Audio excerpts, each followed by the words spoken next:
मित्रों, आप गरीब हैं, अमीर हैं, इन चीजों की चिंता छोड़ दो दोस्तों। एक बात की जरूरत होती है, आपका आप पर भरोसा होना चाहिए।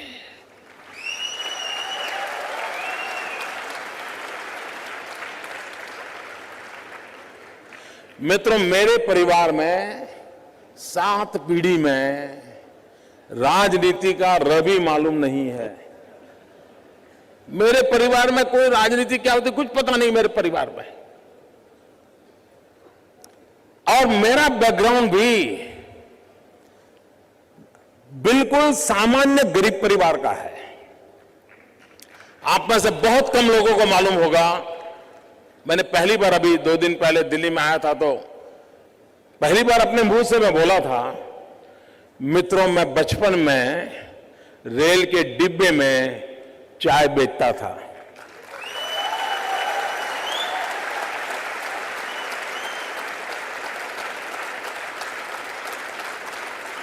और आज आपके सामने खड़ा हूं।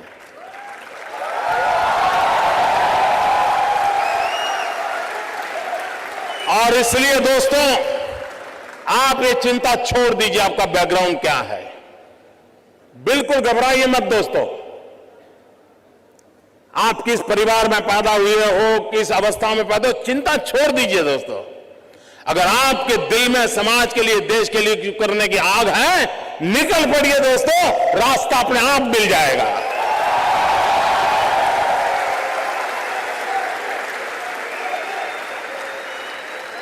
लेकिन मित्रों, लेना, पाना, बनना, ये ख्वाब लेके चलोगे तो ख्वाब ख्वाब ही रह जाएगा।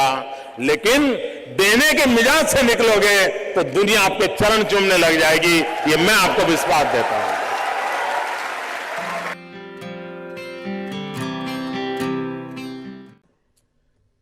स्टार्टअप, मैं कल एडम से बात कर रहा था तो बड़ा इंटरेस्टिंग है, उसको मिलने जैसा है। उसको हिंदुस्तान की स्पिरिचुअल दुनिया में बड़ा इंटरेस्ट है।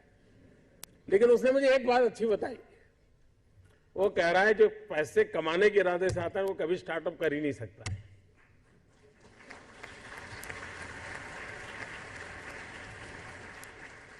जो कुछ करने के इरादे से आता है, पैसे उसके लिए बाय प्रोडक्ट होते हैं।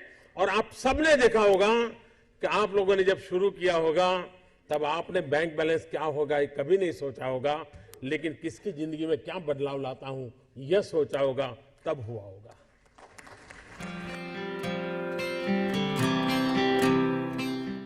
मित्रों, कभी कभी नौजवानों की जिंदगी में कठिनाई आती है। सुबह अगर किसी क्रिकेटर की अखबार में फोटो देख ली, उसकी बड़ी वाहवाही हुई देख ली, तो मन करता है यार क्रिकेटर बनना अच्छा होगा। दोपहर को किसी टीवी चैनल पर किसी फिल्मी कलाकार का नाम रोशन दिखता रहे तो मन करता नहीं यार ये अच्छा है। शाम को किसी डॉक्टर ने बहुत अच्छा काम किया है देख लिया तो मन करता है यार ये अच्छा है। यानी कई नौजवान मिलेंगे आपको, हफ्ते में 3 नई नई योजनाएं बताएंगे और आप भी परेशान हो गए। यार पिछले हफ्ते तो कह रहा था कि मुझे बिजनेसमैन बनना है और इस हफ्ते कह रहा है नहीं मुझे तो पॉलिटिशियन बनना है। मित्रों, ज्यादातर लोग ऐसे हैं जिनकी इच्छाएं रोज जन्म लेती हैं और ज्यादातर इच्छाओं का बाल मृत्यु हो जाता है। मित्रों, ऐसी क्या इच्छा होती है जिसका बाल मृत्यु हो जाए? कुछ लोगों की तो इच्छा ऐसी होती है जिसका गर्भधारण ही नहीं होता।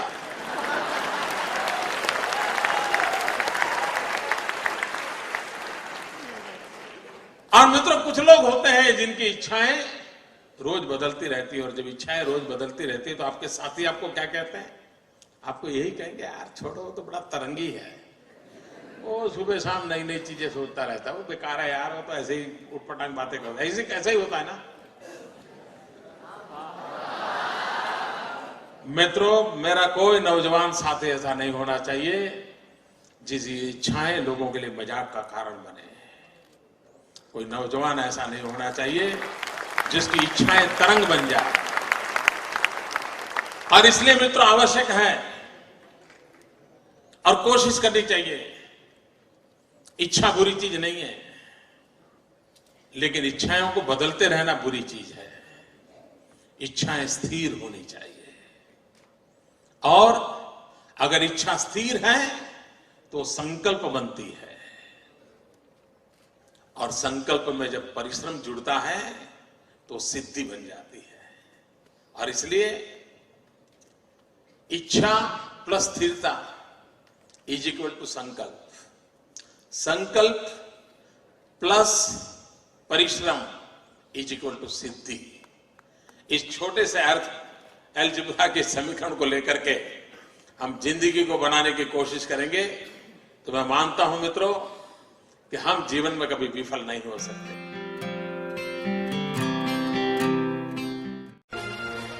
मैं मेरे नगर वड़नगर से कभी कभी ट्रेन के अंदर विसनगर जाया करता था।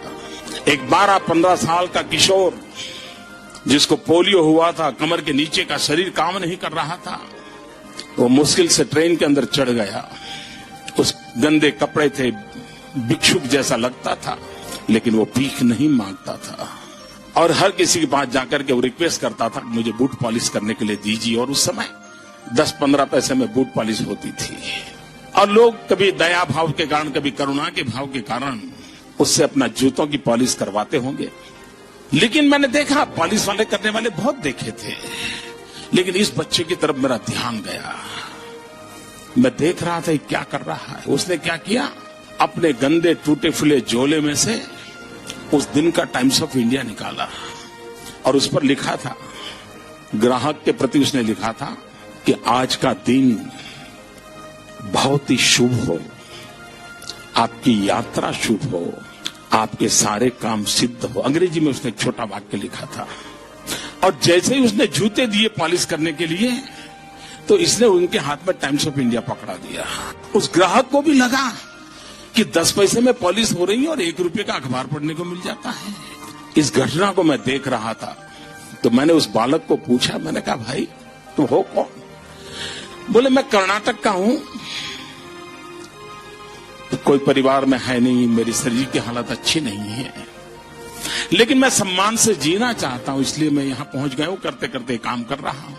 और बोले मैं लोगों की सबसे अधिक सेवा करना चाहता हूं। बोले हर दिन सुबह एक टाइम्स ऑफ इंडिया खरीद लेता हूं और दिन भर में 25-30 लोगों की जब पॉलिश करता हूं, 5 मिनट 7 मिनट पॉलिश करता हूं, उतनी देर वो अखबार पढ़ लेते हैं और मुझे आशीर्वाद भी देते हैं, पैसे भी देते हैं।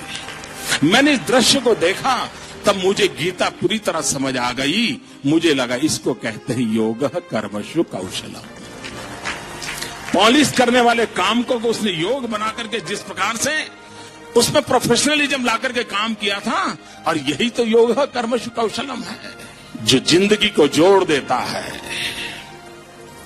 कार्य में जीवन को जोक देता है।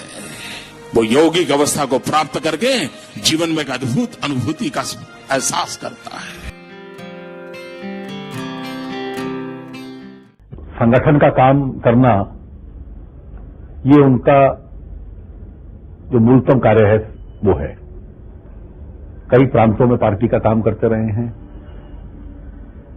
और जिन लोगों के साथ काम करते रहे हैं उनको भी लगता है कि वो टफ टास्क मास्टर हैं, डिसिप्लिनरियन हैं, नए नए आइडियाज उनको सूझते हैं। अगर वो चुनाव लड़वा रहे हैं पार्टी को किसी प्रांत में तो उसमें भी वो क्रिएटिव हैं। संगठन को और मजबूत कैसे बनाना, पार्टी का नेटवर्क और कैसे, या उसका बेस कैसे और भी ब्रॉड बनाना, वो उसमें अच्छी तरह से उनकी शक्ति का वो उपयोग करते हैं। ऑर्गेनाइजेशन तो बहुत अच्छा करते ही हैं, इसलिए तो यहाँ भी काफी ऑर्गेनाइजेशनल ड्यूटीज उनको दी जाती है। So that there is no question that he is a very good organiser. राजनीतिक के रूप में मैं ये मान सकता हूँ कि उनकी और हमारी विचारधारा में चाहे जितनी भी भिन्नता हो, पर वो अपनी विचारधारा के प्रति प्रतिबद्ध राजनीतिक है। और उनके बारे में जो आम धारणा है वो ये है कि संगठन के में उनकी बड़ी अच्छी पकड़ है।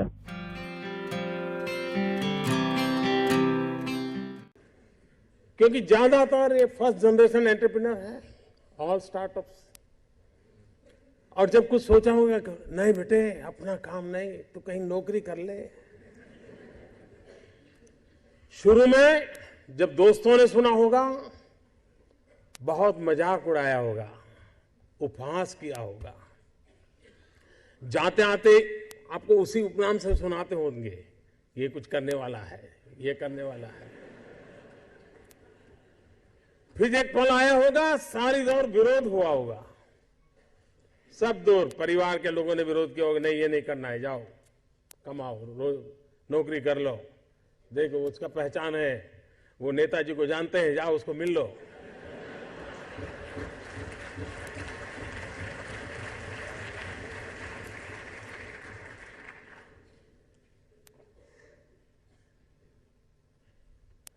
उस विरोध के बावजूद भी जो टिके होंगे, आज सब लोग कहते होंगे कि यार इसने तो कमाल कर दी, कुछ ऐसा मुझे भी करना है। हर किसी के स्टार्टअप की जिंदगी की यही कहानी है। एक भीतर से एक ऊर्जा होती है, भीतर में एक सपने होते हैं, उसके साथ खप जाने का इरादा होता है, तब जाकर के परिस्थितियां पलटती है। और दुनिया में हर किसी ने यही किया होगा।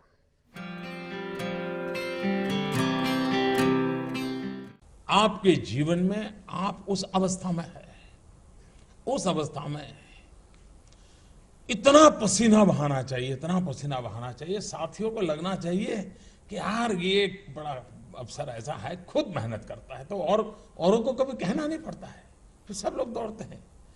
आप अगर बोर्ड लगाओगे एक समय पर ऑफिस आना चाहिए, उसकी उतनी ताकत नहीं है कि आप समय के पहले 5 मिनट पहुंच जाए, उसकी ताकत है। आप अफसरों को कहेंगे भाई सप्ताह में 1 दिन दौरा करना चाहिए, रात को गांव में रुकना चाहिए, 2 दिन रुकना चाहिए, उतनी ताकत नहीं है कि जब तक हम जाकर के रुके।